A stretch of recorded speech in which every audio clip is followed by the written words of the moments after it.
Next up, we have a panel with Colleen Sullivan, who is the CEO of CMT Digital. Ms. Sullivan is also the co-founder and managing member of Sullivan Wolf Kalis LLC, a digital assets law firm based in Chicago. We also, joining her is Julie Winkler, Chief Commercial Officer of the CME Group, Mark Wetjen, Managing Director of DTCC, Igor Telyatnikov, President of AlphaPoint, and our moderator, Kevin Batteh, partner at Delta Strategy Group. Thank you.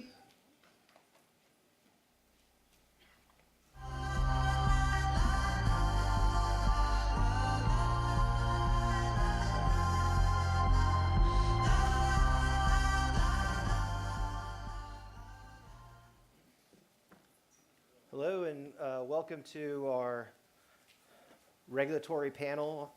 My name is Kevin Batteh, and I'm wearing makeup. And I've never actually worn makeup in my life, so it's kind of exciting.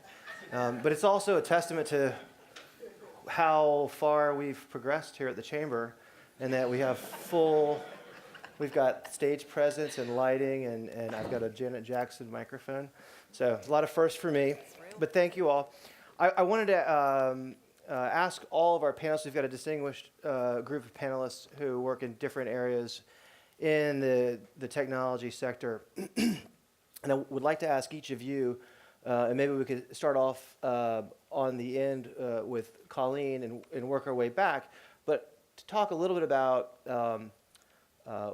what you do and what your kind of role is in this ecosystem. And as I think you already heard, I won't announce everybody because our MC already did. So why don't you go ahead, Colleen? Sure. I'm Colleen Sullivan. I'm the CEO of CMT Digital, which is a subsidiary of the CMT Group. CMT is a 20-year-old trading and investments firm headquartered in Chicago. We've got about 100 employees. We also have offices in London and Frankfurt. We've traded in the traditional equities and commodities markets during our time in Asia, the United States, South America, and Europe. We got involved in the crypto space in the beginning of 2014. We started initially from a legal and regulatory standpoint. We're used to being heavily regulated, trading in heavily regulated markets. We have an SEC-registered BD. We have an SEC-registered investment advisor. So when we looked over at the crypto space, while it was very interesting, we weren't quite ready to go in. So fortunately, I was able to meet Perry Ann. We got involved with the chamber. We also started roundtables in Chicago discussing the need for an SRO for crypto exchanges. So it was very interesting yesterday to hear the commissioner talk. We then decided to start trading the beginning of 2016. We started with taking a significant position in Bitcoin that we went into over a 6-month period. We then launched a full crypto trading desk at the beginning of 2017. We're trading on exchanges globally. We also started investing in the space in mid-2017, so investments in operating companies in the blockchain space. Great. Julie? Hi, I'm Julie Winkler. I'm the Chief Commercial Officer of CME Group. We are the largest regulated marketplace, so many of the products that Colleen just referred to, whether it's corn futures, S&P 500, Treasury bonds, those are all futures products that trade on our exchange. And most notably for this audience, Bitcoin futures, which we launched on December 18th. So at CME, I lead our global sales organization, product marketing, our research and product development work that is doing all the work on Bitcoin, our innovation lab, and also our digitization efforts, which certainly includes the use cases that we are working on within the blockchain, as well as our participation in a number of the other industry associations and consortiums. Mark? Mark Wetjen at DTCC. I run the company's, or head up the company's global public policy function. I've been there for about 2.5 years. Before that, I was at the CFTC. And while there, that's when a lot of these discussions around cryptocurrencies began. We actually hosted a public meeting, I think it was in 2014, the fall of 2014, through an advisory committee meeting, and first opened up a public discussion about this, and I believe it was the first time, other than congressional hearings, it was the first time there's a federal agency that had taken up the topic for discussion. So at DTCC now, we're the largest, in fact, the only at the moment cash clearinghouse here in the U.S. We clear all the U.S. cash markets, fixed income, and the equity markets as well. We have a number of different projects underway related to fintech technologies generally, but more specifically, we have a derivatives business that is looking to replatform itself on a distributed ledger, and that's our trade information warehouse business. And we expect to go live on that sometime early next year. And as I said, there's always a number of internal conversations and also conversations with vendors about other ways we might be able to harness not only distributed ledger technology, but some of these other new and advanced technologies. Okay, Igor? Yeah, my name is Igor Telyatnikov. I'm the president at AlphaPoint. AlphaPoint is a financial technology company in the blockchain space. We've been around for almost 5 years, makes us veterans providing technology in the space. But the team comes from a background of capital markets and was one of the first companies bringing capital market grade technology to blockchain and digital currencies.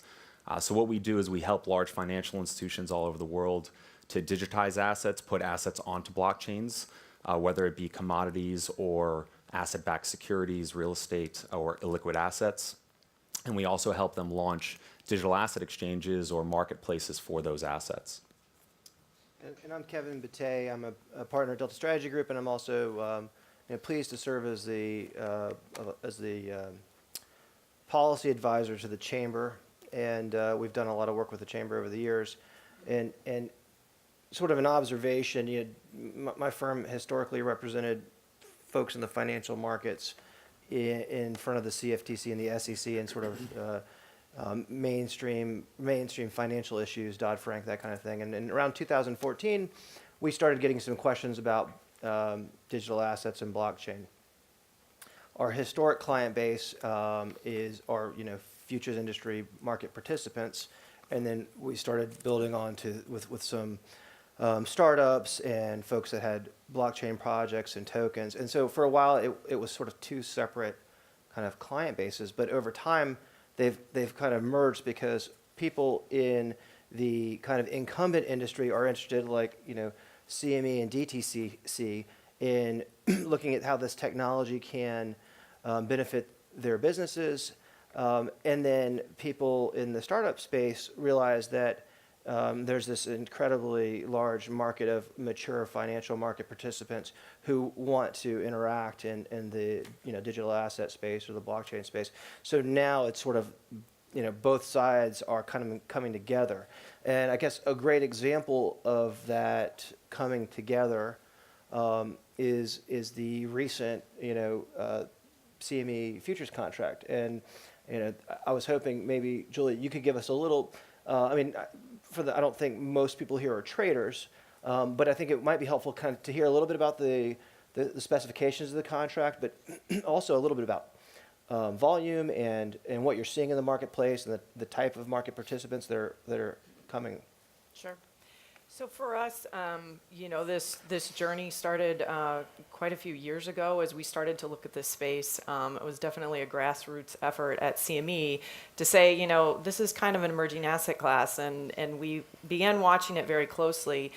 And for us, as we thought about things, it was also, our heritage is in physically delivered contracts. Virtual currencies and our risk tolerance, we weren't quite sure that was going to be our first entry point here. And so, we started dialogue with the regulators, very early on. We were in there over a year and a half ago talking about our intentions of listing a cash-settled instrument. And so the first step for us was just getting the index out there, which is our Bitcoin reference rate, or BRR. Which is based on 4 different constituent exchanges with the Bitcoin price coming out every single day.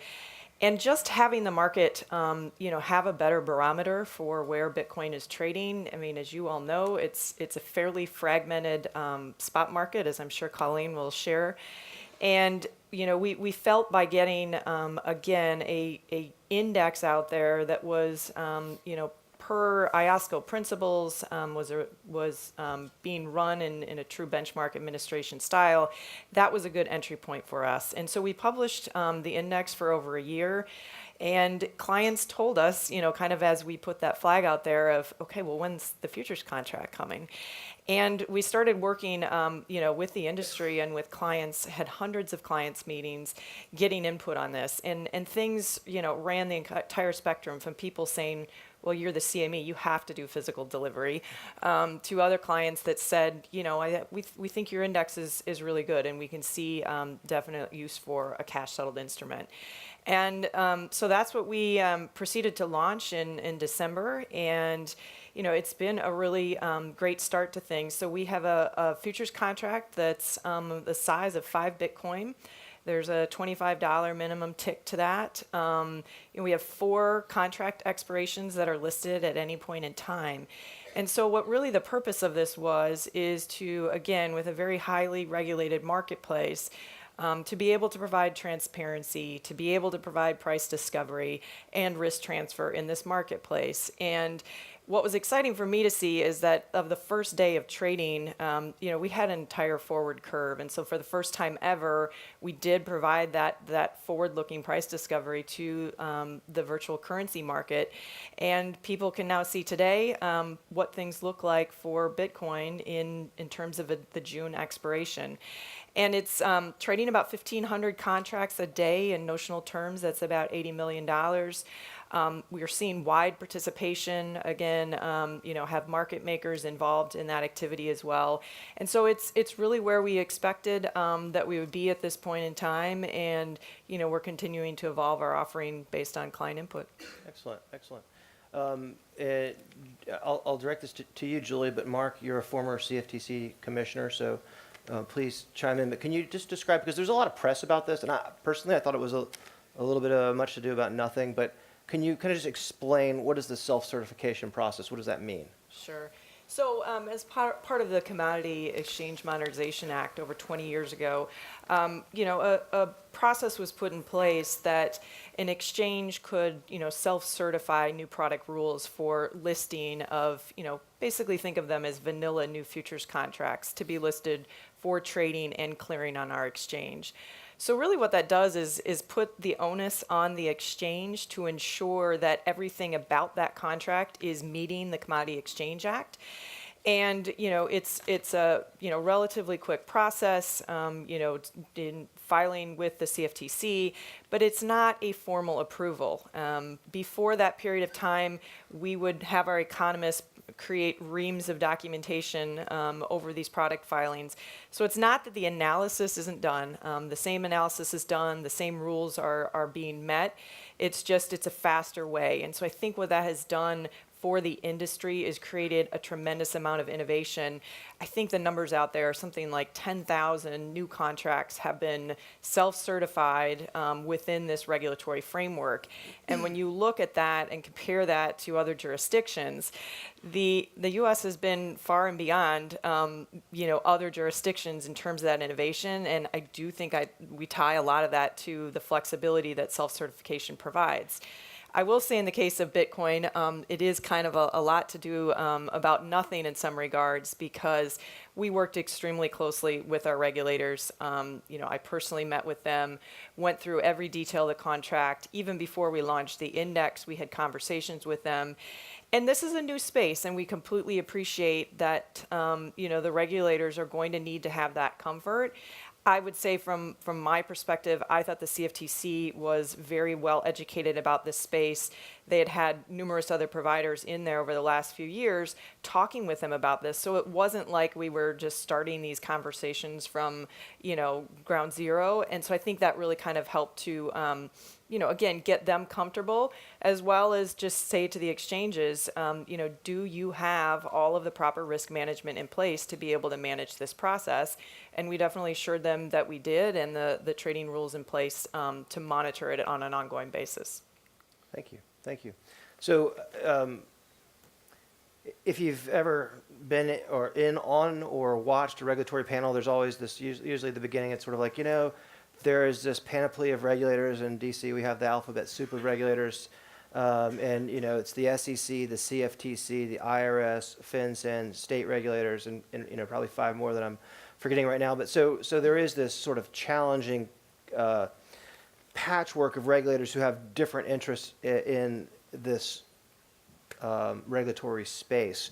And the CFTC has said, Bitcoin is a commodity. Clearly, there's a listed futures contract on Bitcoin. But then when we sort of go out the curve beyond Bitcoin, you're hearing things from Jay Clayton at the SEC that many of these ICOs look like securities. So the most public and noted security offering that just comes to mind, T0 has talked publicly about having an ATS, which is an alternative trading system to trade exempt securities, Reg S, Reg D type, Reg A offerings. So I'd like to hear the panelists' thought on those types of offerings that we think are on the horizon, and how you think those will work from a regulatory and technical perspective. Do you want to start, Colleen? Sure. I'll take a real quick step back, and this may be basic for some of the people in the audience, but I think it's helpful to frame it up. We constantly hear this debate between we want certain tokens to be utilities, they should be utilities, certain tokens should be securities. And just practically, when you think about why that matters from a trading standpoint, we look at it as if a token is deemed a utility token, then it is likely eligible for trading on a secondary crypto exchange immediately, depending on that crypto exchange's listing standards, right? So you've got quick secondary liquidity. If it's deemed a security token, then you've got generally a 1-year lockup because that token needs to be sold in compliance with our federal securities rules and regulations. Right now, that security would also need to be traded on a regulated securities exchange, as Kevin indicated. I don't think the New York Stock Exchange is going to be jumping up and down to list securities tokens anytime soon, but we'll see. So you've got these ATSs, T0 is one of them, Templement is another, which is sort of an exchange-light registration under the SEC rules. So these groups are forming, so there is a platform for security tokens to be able to be traded. And the way our regulatory environment is looking, with Chairman Clayton saying that he has yet to see a token that doesn't have the characteristics of a security, I think it is important that we figure this out and have a platform for these tokens to trade on. Igor, do you want to talk a little bit about the technical aspects of listing or tokenizing a security or a commodity for that matter, and then putting some kind of regulatory rails around it? Sure. Yeah, so as Colleen mentioned, there are ATS licensed exchanges that are going down the path of being able to trade or provide the secondary market for tokens that are determined to be securities, and there are certain characteristics. The primary differentiator of the participants that it'll limit is only accredited investors will be able to participate in both the token sale, and then if you have a securities token, you can only transfer it to somebody else that's an accredited investor or an institution. So the challenge with when you have a token which is based on a public protocol that really has no restrictions of movement of that token, you now have a situation where there are limits to how you can restrict the movement. If the token is in the custody of a T0 or another regulated exchange, that's fine, and they can control that through KYC AML. But some technology providers, us included, are thinking about how can we actually bring that regulatory framework onto the blockchain itself and restrict the movement of these tokens so that the secondary trading can actually occur both on an exchange and off an exchange in an OTC type of fashion, and that movements on the blockchain will actually have enforcement. So we have some customers that we're working with that are taking property and tokenizing that property in a security offering, but they're actually layering a token on top of that. So they're PE firms that are going to tokenize parts of their portfolios or launch new portfolios.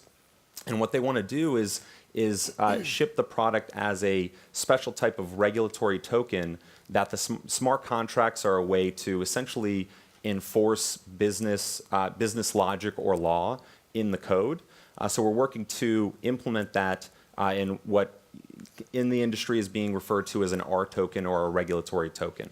So you can actually have wallet addresses, or the custodians have white lists of if they've gone through KYC, AML, they are accredited investors, and then all of the transactions on chain will be limited by those smart contracts. Yeah, there's a, I think we were talking about this before, a company called Securrency that does this regulatory layer. So basically the token is locked and it can only be moved by someone who has the key for the lock, which means they meet the, they're accredited, or they've been to the reading room, that kind of thing, so that you can then, if I understand correctly, you can then move it off the ATS and still move it freely and not have to worry about it moving into the hands of someone who's not qualified to hold it. Is that the? Exactly. So a non-accredited investor that shouldn't have access to the token will actually be prevented from, registering a wallet and receiving that asset. And receiving the, okay. Yep. And there are other applications of how you can apply smart contracts to other asset classes, such as private shares of companies. And there are exchanges that are trying to get into this market, as more and more companies stay private for longer, and there's a deep liquidity pool with private equity, et cetera. They're looking at how can they actually implement ROFRs and right of first refusals and these other business logic into the actual code as well. So I want to talk a little bit about sort of this balance, or this, maybe it's tension. On the one hand, what you're talking about, I think, has tremendous value if you can tokenize what's traditionally been an illiquid asset, like a real estate portfolio or a private equity portfolio of, traditionally illiquid assets, a family office, Reg S shares. You can tokenize them, make them more liquid, easier to move around. I think that adds a lot of value to the offering. So that's obviously a huge plus. On the other hand, we're in this sort of regulatory environment where the SEC has said, or the chairman of the SEC, and testifying before the Senate, said that, I think most of these ICOs are securities. So where does that leave the utility token, the in-app token that is kind of essential for the utility to work? And everybody uses the example of like Filecoin or storage, where you've got cloud storage, and maybe you can buy or sell it, and you have an in-app token. If that's a registered or an exempt security, there's a lot of restrictions on moving that, and not just anybody could use that token. So how do we strike the balance there? If people have, I guess if we could solve that problem, we could go home, and that would be the end of the panel and the end of the conference. But thoughts? Well, let me take a stab at that. I was standing with the chairman, what Chairman Clayton said. He didn't say this, but I assume he would agree. There will be some of these tokens that, in fact, are not securities. So I guess that, to me, that's point number one. But the interesting thing to me about that is something that you're alluding to in your question. I think the end state here has to be, at some point, and I'm sure it will be years down the road, and it sounds like maybe the work of AlphaPoint could help us get there, but the end state to me is a world where all of these things can be exchanged for each other. So whether it's a token that was issued through an ICO that is registered as a security, whether it's not a registered security, whether it's some other type of token, like a commodity token, trading perhaps on some sort of a CFTC regulated platform at some point.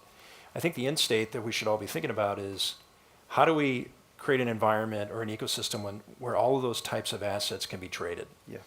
And it's going to be difficult for reasons that Colleen said at the beginning. But I think through the ingenuity of some of the technology providers in this space, and just additional creative thinking, there has to be a way through technology and the appropriate registrations to facilitate all of that. It's interesting, Igor's comments about the smart contracts limiting the transferability or the movement of the token. That'll be important, I would think. But equally important again would be, is there some way that you have some entity that's acting like some almost like a utility type of entity that is facilitating interoperability between these different types of markets and doing it in a way to make sure that there's consistent compliance with regulatory obligations. Sounds like a job for DTCC. Well, it's something that the organization is giving a lot of thought to, as you can imagine. But it's tricky because there will be some difficulties and challenges created by the regulatory environment. And by the way, the one thing I would add about that, the current regulatory environment, it's not going to change. It's not going to change in a meaningful way. If anything, the change that everyone should expect to see is additional authority given to the agencies. So I don't see it, in other words, as being some kind of policy development that takes some of that authority away, that allows more of this activity to continue in a non-regulated landscape or non-regulated space. It's going to be the opposite. So that's why I said what I said before. I think the way we need to be thinking about this is understanding that the regulatory frameworks will in fact remain to some degree, and if anything will expand. The authorities in place today will expand. So how do we come up with technology tools, I think is where the answer is going to be, to create this ecosystem where assets can go from one regulated space to another. Interesting. So we've got to bridge that divide with technology. Well, that's what guys like Igor are going to do. Good solver. Well, so let's talk. Mark, you obviously you're DTCC. You also sit on the board of a regulated swap execution facility, LedgerX, which trades Bitcoin swaps. Julie, CME. They launched ages before CME's futures contract. They helped do the education at the CFTC. There's only a couple paving months, the path.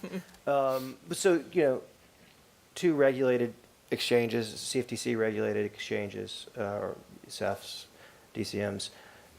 Colleen, your firm has historically traded on regulated platforms, SEC or CFTC regulated, or regulated in other countries. And now you find yourself trading still on the same legacy platforms, but also on digital asset exchanges, spot exchanges, like Bittrex. So give me a sense of sort of the differences between them from where you sit in the market and the challenges. Sure. Yeah, so when we decided to start trading in the space, we kind of did a gap analysis between our traditional equities and commodities markets and the crypto spot markets. And we decided that we would sort of determine our own best practices and standards that we would hold ourselves to, even if we weren't required by law to do it at the time. And some of the key differences, just starting with, I guess, the word exchange, right? So these are not exchanges that we're accustomed to in the regulated exchange environment, largely unregulated. Then you move into technology. So each of the spot exchanges that you write to, you have to write to them in a different way. And it's a lot of REST API, WebSockets. I think there's just one fixed crypto exchange. There's also a lot of outsourcing of the technology infrastructure. So there's no real concept of high frequency trading in the spot markets. There's also very little co-location. And then you move into 24/7, thin order books. You've got pretty restrictive movements of fiat and crypto off exchange. You have higher fees. And I think for us, though, the biggest pain point is there's no prime broker in the space. And what that means is that we have to self-finance at each of these crypto exchanges, which is an inefficient use of capital, and it also makes it very operationally challenging to move fiat across. The other challenge with that, of course, is if you have a prime, that prime is your counterparty risk. So you get comfortable with one prime from that standpoint. Here, you've got to get comfortable with many different crypto spot exchanges in many different jurisdictions. Sometimes, with management teams, you can't even find. So that's probably the most significant pain point for us. And so what we've done as a firm is we've obviously developed these best practice and standards. So one example is we do very extensive counterparty risk analysis. And I mean, it starts with that basic thing, like who is the management team? Have we met them? Can we find them? And then it gets into the more detailed aspects of, what's the history of hacks? Have there ever been any limits on withdrawals of fiat and crypto? Why? What does the bank relationship look like? What is the history with their bank? Are they regulated? What jurisdiction are they in? Are we aware of any investigations, enforcement activity? And we kind of run down that list. And what we do is, one, is that exchange even an exchange that we want to trade on? And often the answer is no. So we just don't trade there. If it is an exchange that meets the yes or no, then we evaluate, how much crypto and fiat are we willing to leave on that exchange? And then we're constantly monitoring those different checkpoints. So talking about, spot digital asset exchanges, yesterday afternoon, I literally just walked out of a meeting at the SEC, and I think you were the first person to send it to me. Colleen sent me a press release from the SEC talking about spot cryptocurrency exchanges and essentially warning the community that these exchanges are not SEC regulated and calling into question some of, they didn't name specific, the SEC didn't name specific exchanges. But maybe would you talk a little bit about it, Colleen, and others who are interested in kind of what you took from that, sort of what it said and what you took from that? Yeah, I'll be brief. The first thing I took from it was the intentional use of online trading platform versus exchange. Yeah. And that's certainly intentional. But so what the SEC is essentially telling the community is that we have these crypto exchanges. They're not registered with the SEC. And to the extent the SEC believes all tokens are securities, then some of these exchanges that are currently unregulated are listing instruments that are securities, and therefore they should be registered with the SEC. So it's a concerning development for sure. And it's going to be interesting to see how the industry reacts. I mean, we're really in flux because just before that, there was the CFTC case where, so since the CFTC first said that Bitcoin was a commodity, it's really only been the CFTC itself that we've heard that from. And on Tuesday, the Federal District Court out of the Eastern District of New York in a CFTC case agreed in a memorandum that, yes, Bitcoin is a commodity that the CFTC has jurisdiction over, and the CFTC has jurisdiction over the spot market with respect to fraud, even if it doesn't impact the derivatives market. So that was a big deal. And then I guess the irony on top of all of that is we had an issue with a major crypto exchange yesterday, on the same day that the SEC issued that public statement. So. Yeah, I think that was significant, and maybe that was when you were at the CFTC, the coin flip case, Mark. I'm trying to remember timing, but in a enforcement settlement case, it wasn't an Article 3 court. The CFTC said that Bitcoin is a commodity, and therefore they had jurisdiction over it. But this is the first time that I'm aware of that a federal district court judge has agreed with the CFTC and put that in an order. It's not binding on courts, in other jurisdictions or even in that jurisdiction.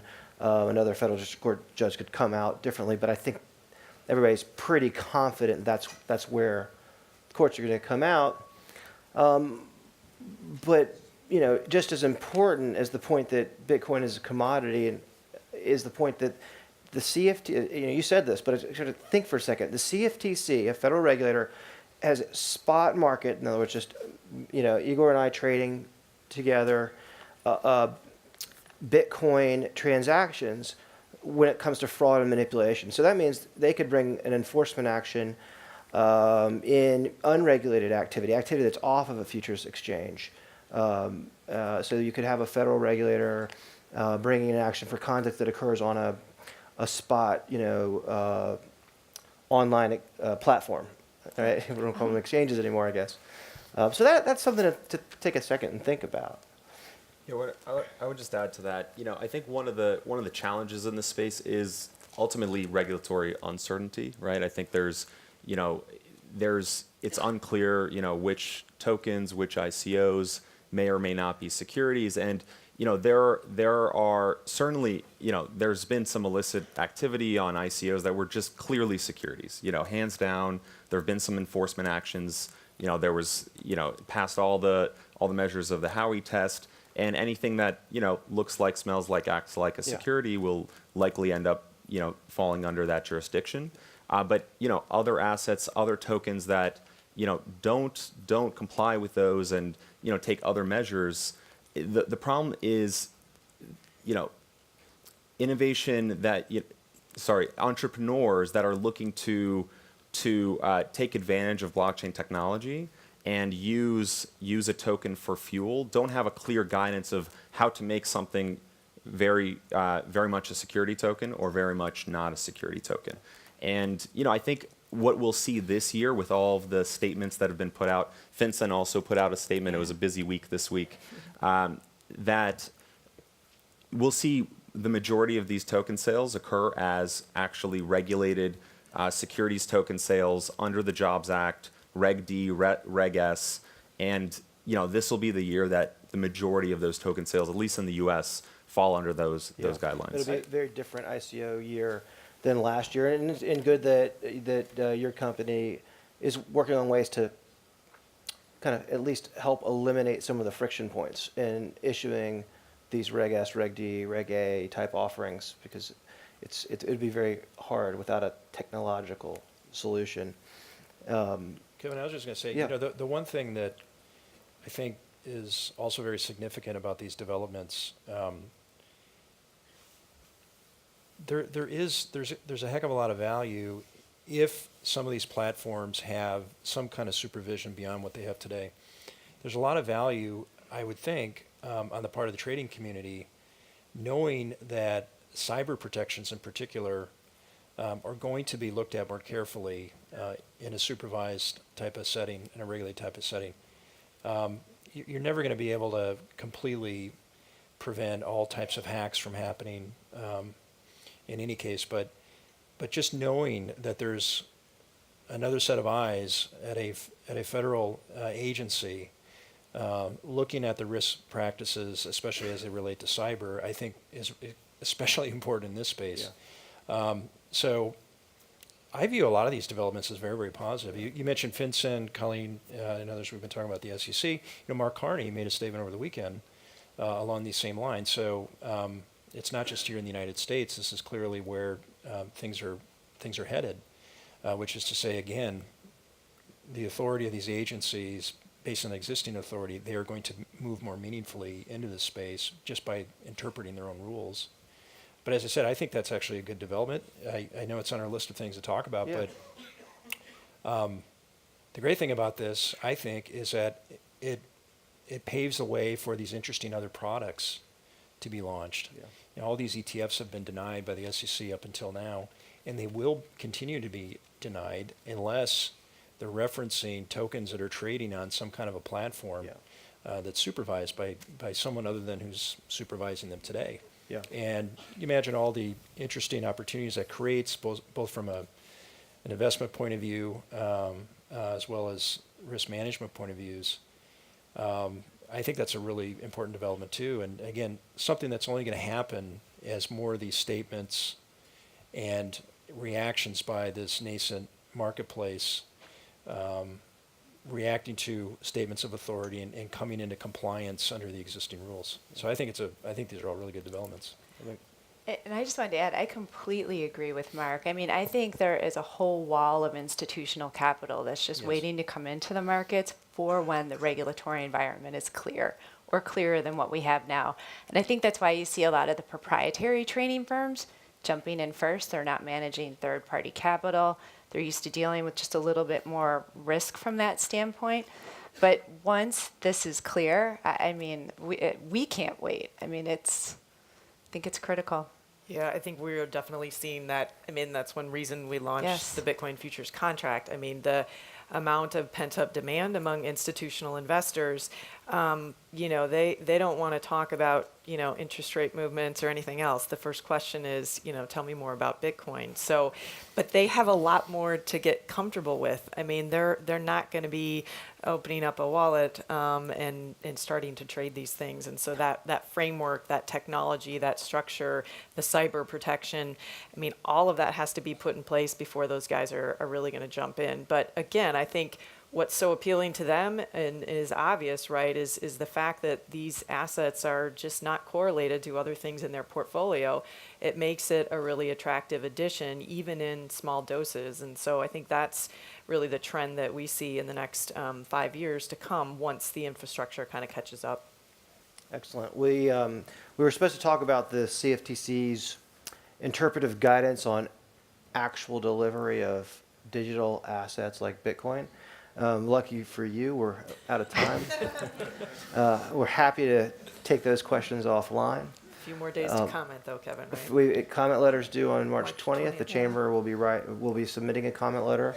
And if you're a chamber member and you haven't weighed in and you want to, please, you can direct those comments to me. I want to thank our panelists for a lively discussion. We could have talked for another hour if we had the time. So thank you for that, and thank you all for participating.